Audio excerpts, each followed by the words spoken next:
안녕하세요. 시니어들을 위한 의학상담실, 백세건강 상담실 이지혜입니다. 요즘 밤에 소변 때문에 3번, 4번 깨어나시는 분들 많으시죠? 아내도 없고 나이도 많은데 그런 일은 이제 안 하는 게 맞다고 생각하고 계신가요? 절대 그러시면 안 됩니다. 69세 박 선생님께서 이런 고민을 보내오셨어요. 선생님, 저는 3년 전 아내를 보낸 후 그런 건 나이 든 사람이 할 일이 아니라고 생각해서 완전히 중단했습니다. 그런데 요즘 소변이 시원하게 나오지 않고 밤에도 자꾸 깨요. 혹시 관련이 있는 건가요? 많은 분들이 오해하고 계십니다. 정기적인 배출을 멈추는 것이 오히려 전립선에 치명적인 위험을 가져다 줄 수 있다는 사실을 모르고 계세요. 오늘은 이런 중요한 문제를 해결하기 위해 특별한 분을 모셨습니다. 안녕하세요. 40년 경력 비뇨의학과 전문의 박종석입니다. 오늘 전립선 건강과 올바른 관리법에 대해 의학계에서 공식적으로 인정받고 있는 정보를 바탕으로 자세히 설명해 드리겠습니다. 박종석 교수님은 수많은 시니어 남성분들의 전립선 문제를 치료해 오시면서 올바른 생활 습관이 얼마나 중요한지를 누구보다 잘 아시는 분입니다. 오늘 영상을 시작하기 전에 구독 버튼과 좋아요 버튼을 꾹 눌러주시기 바랍니다. 영상을 제작하는데 큰 힘이 됩니다. 그럼 박종석 교수님께 자세한 설명을 부탁드리겠습니다. 네, 감사합니다. 먼저 결론부터 말씀드리겠습니다. 정기적인 배출을 중단하는 것은 전립선에게 독이 됩니다. 이것은 의학적 사실이며 절대 부끄러워할 일이 아닙니다.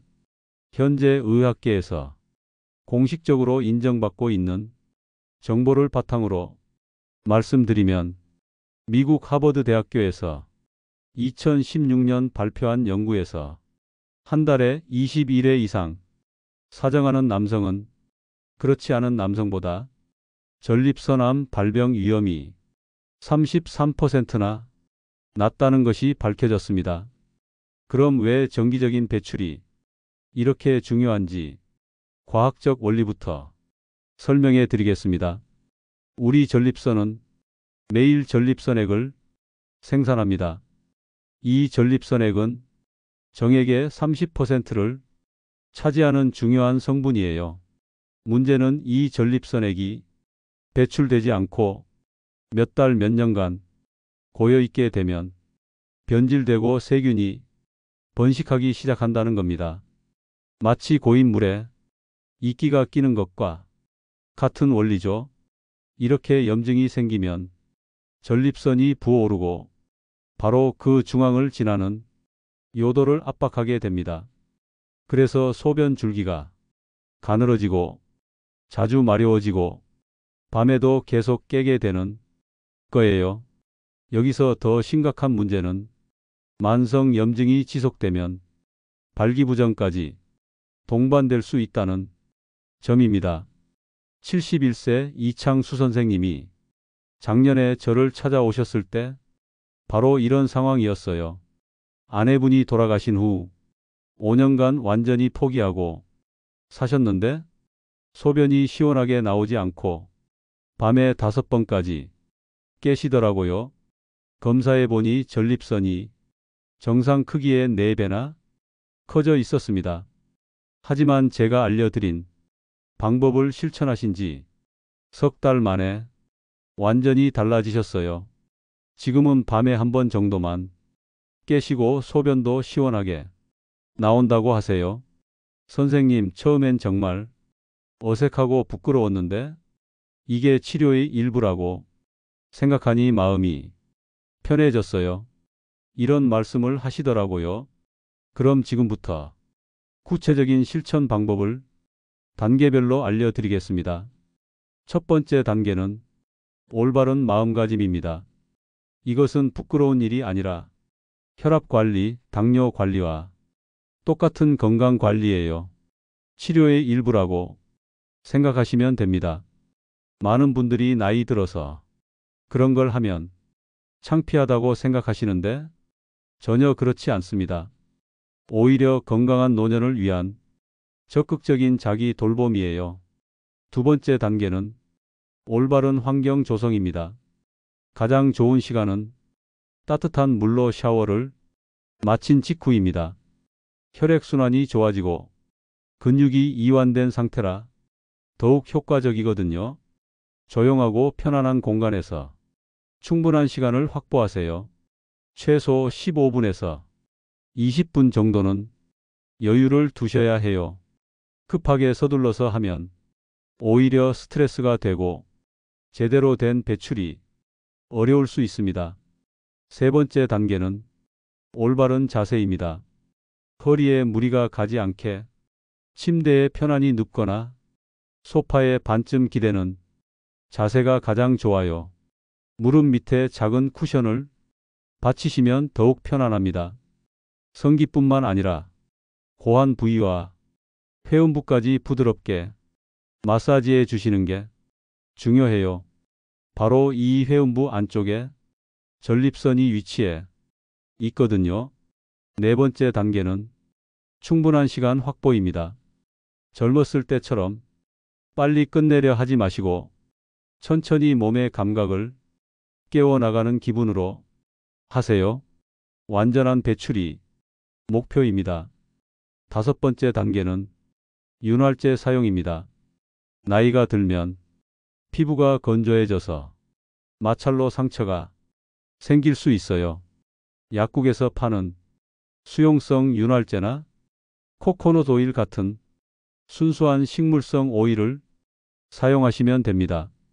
절대 비누나 바디로션은 사용하지 마세요. 요도염을 일으킬 수 있거든요. 여섯 번째 단계는 황금 주기입니다. 일주일에 2번에서 3번이 가장 이상적이에요.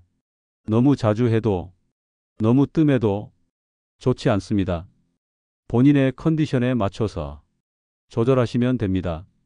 일곱 번째 단계는 마무리 관리입니다. 배출 후에는 항문 주변 근육을 10초간 조였다가 푸는 케겔 운동을 10번 정도 해주세요. 골반 근육 강화에 큰 도움이 됩니다. 이제 효과를 극대화하는 특별한 팁들을 알려드릴거. 시작하기 전에 따뜻한 찜질팩을 아랫배와 회음부에 5분 정도 대주시면 근육이 이완되어 훨씬 효과적입니다. 그리고 배출할 때는 절대 숨을 참지 마시고 코로 깊게 들이마시고 입으로 천천히 내쉬는 복식 호흡을 해주세요. 몸의 긴장이 풀리면서 전립선 이완에 도움이 됩니다.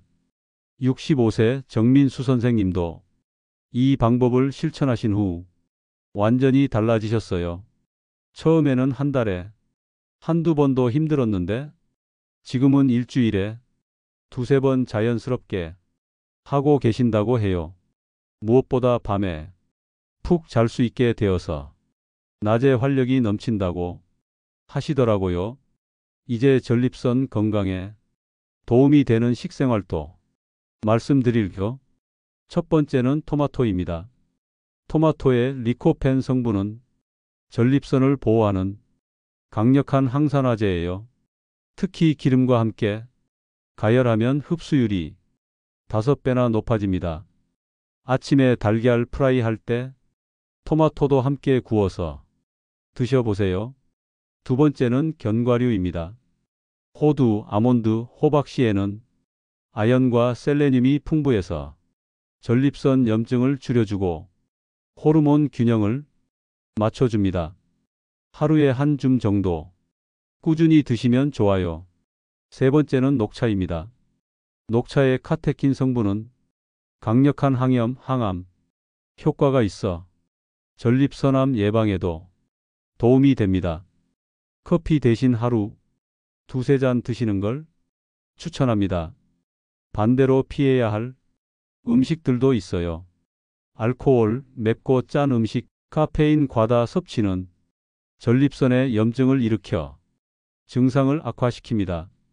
특히 저녁 6시 이후에는 물을 너무 많이 마시지 마세요. 야간뇨가 더 심해질 수 있어요. 흡연은 전립선, 혈액순환을 방해하니 반드시 금연하셔야 합니다. 규칙적인 운동도 중요합니다. 하루 30분씩 빠른 걷기를 하시면 골반 주변 혈액순환이 좋아져서 전립선 건강에 큰 도움이 됩니다. 너무 오래 앉아 계시지 마시고 1시간마다 일어서서 가벼운 스트레칭을 해 주세요. 70세 김영수 선생님은 매일 30분씩 산책을 하고 일주일에 2번 올바른 배출을 실천하신 후 2달 만에 야간뇨가 완전히 사라지셨어요. 지금은 아침까지 푹 잘 수 있게 되어서 손자들과 놀아주는 것도 훨씬 즐겁다고 하시더라고요. 스트레스 관리도 매우 중요합니다. 스트레스는 전립선 건강에 직접적인 악영향을 줍니다. 명상이나 가벼운 요가, 산책 등으로 스트레스를 해소하시는 것이 좋습니다. 충분한 수면도 필수예요. 밤에 푹 자지 못하면 면역력이 떨어져서 염증이 더 쉽게 생길 수 있거든요. 잠자리에 들기 전 따뜻한 차를 한 잔 드시거나 가벼운 독서를 하시면 수면의 질이 좋아집니다. 하지만 여기서 가장 중요한 주의사항들을 말씀드릴게요. 첫째, 절대 강박적으로 하지 마세요. 횟수에 너무 집착하면 오히려 스트레스가 되어 역효과가 날 수 있습니다. 내 몸이 원할 때 편안한 마음으로 하는 게 가장 중요해요. 일주일에 한 번이라도 괜찮습니다. 중요한 건 규칙성과 편안한 마음이에요. 둘째, 통증이나 혈뇨, 발열 등의 증상이 있으면 즉시 전문의 상담을 받으세요. 급성 전립선염이나 다른 질환일 수 있거든요. 절대 무리하면 안 됩니다. 통증은 우리 몸이 보내는 가장 확실한 경고 신호예요. 셋째, 지속적인 관리가 필요합니다. 한두 번 했다고 끝이 아니라 꾸준히 실천해야 효과를 볼 수 있어요. 생활 습관으로 만드시는 게 중요합니다. 넷째, 다른 약물과의 상호작용도 고려하세요. 혈압약이나 당뇨약, 심장약을 복용하시는 분들은 전문의와 상의 후 시작하시는 게 안전합니다. 마지막으로 절대로 검증되지 않은 민간요법을 시도하지 마시기 바랍니다. 인터넷에 떠도는 이상한 방법들은 오히려 건강을 해칠 수 있어요. 반드시 의학적으로 검증된 방법만 사용하세요. 여러분, 나이가 문제가 아닙니다. 올바른 방법으로 꾸준히 관리하시면 70이 되어도 80이 되어도 건강한 전립선을 유지하실 수 있어요. 이것은 새로운 시작이 기회입니다. 오늘 백세 건강 상담실에서는 69세 박 선생님의 전립선 건강 고민에 대해 알아봤습니다. 오늘 핵심은 3가지입니다. 첫째, 정기적인 배출은 전립선 건강을 위한 필수적인 치료법이라는 점. 둘째, 올바른 방법과 주기를 지켜서 꾸준히 실천하는 것이 중요하다는 점. 셋째, 이것은 부끄러운 일이 아니라 적극적인 건강관리라는 점입니다. 오늘부터 천천히 본인에게 맞는 방법으로 건강한 관리를 시작해 보세요. 오늘 영상이 도움이 되셨다면 구독과 좋아요 부탁드리고 같은 고민을 하는 지인분들께도 공유해 주세요. 앞으로도 시니어분들의 건강한 삶을 위해 더 많은 유익한 정보를 전해드리도록 하겠습니다. 건강한 관계가 행복한 100세를 만듭니다. 100세까지 사랑하며 사랑받자. 100세 건강 상담실이었습니다. 감사합니다.